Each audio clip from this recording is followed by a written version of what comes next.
शैलजा की नाराजगी, कांग्रेस हाईकमान ने हुड्डा को सौंपा जिम्मा, कहीं भारी न पड़ जाए गुटबाजी। हरियाणा में कांग्रेस के अलग अलग गुटों के बीच अंदरूनी खींचतान खुलकर सामने आने लगी है और इसका प्रभाव विधानसभा चुनाव पर भी पड़ सकता है। ऐसे में हाईकमान ने तत्काल इसे संभालने की पहल करते हुए भूपेंद्र हुड्डा को कुमारी शैलजा को मनाने का जिम्मा सौंपा है। नजरें इस पर भी टिकी हैं कि क्या शैलजा अम्बाला में होने वाली खड़गे की रैली में शामिल होंगी या नहीं।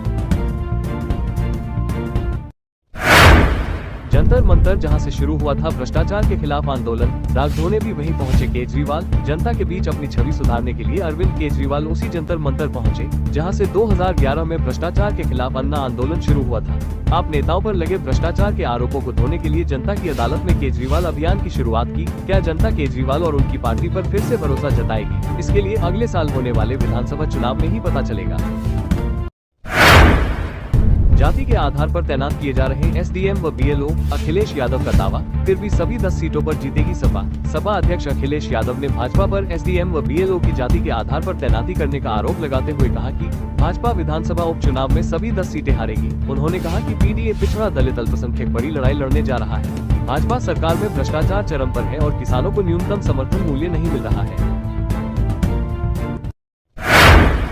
महिला सुरक्षा पर मायावती का बड़ा सवाल, कहा सरकारों की नीयत में खोट तो नहीं। बसपा प्रमुख मायावती ने महिला सुरक्षा को लेकर चिंता जताई है। उत्तर प्रदेश, पश्चिम बंगाल, ओडिशा, कर्नाटक और देश के अलग अलग क्षेत्रों में महिलाओं के खिलाफ हुई घटनाओं पर चिंता जताते हुए मायावती ने सवाल उठाया कि महिला सुरक्षा और सम्मान को लेकर सरकारों की नीयत और नीति में अत्यधिक खोट तो नहीं।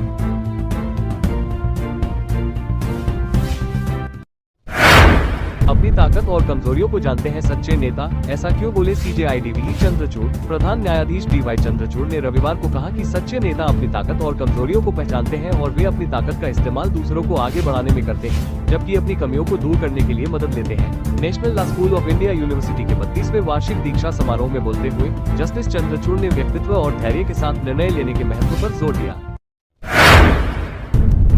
नीतीश कुमार ने पीएम मोदी को लिखा पत्र, मां जानकी के धाम के लिए रखी स्पेशल डिमांड, भगवान राम का भी किया जिक्र। बिहार के मुख्यमंत्री नीतीश कुमार ने प्रधानमंत्री मोदी को पत्र लिखकर सीतामढ़ी में स्थित देवी सीता की जन्मस्थली कुनौर धाम तक सड़क और रेल संपर्क उपलब्ध कराने का अनुरोध किया है। नीतीश कुमार ने राम जानकी मार्ग को जल्द पूरा कराने और दोनों धार्मिक स्थलों के बीच वंदे भारत ट्रेन शुरू करने का आग्रह किया है।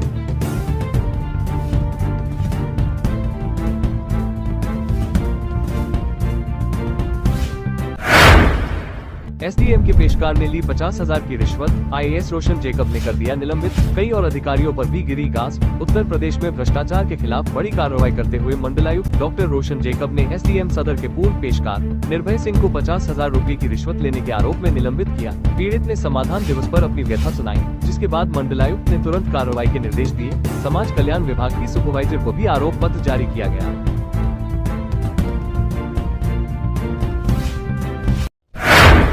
यूपी में 6 महीने तक परेशान करेगी बिजली, अभी कई हिस्सों में काम होना है बाकी। लखनऊ में बिजली संकट से उपभोक्ताओं को अभी 6 महीने और जूझना होगा।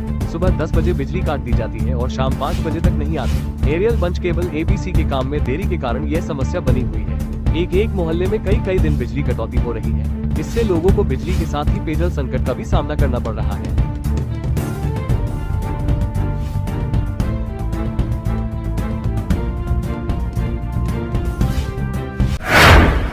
राशन कार्ड के लिए अपना काम छोड़कर गांव आने की जरूरत नहीं, देश के किसी भी कोने से करा सकते ई-केवाईसी। अब राशन कार्ड के लिए ई-केवाईसी कराने के लिए अपने गांव जाने की जरूरत नहीं है। आप जहां काम कर रहे हैं वहीं की नजदीकी सरकारी सस्ते गल्ले की दुकान पर जाकर ई-केवाईसी करा सकते हैं। ई-केवाईसी के दौरान राशन कार्ड के मुखिया की ओर से मोबाइल नंबर और राशन कार्ड में मुखिया से संबंध आदि की जानकारी भी देनी होगी।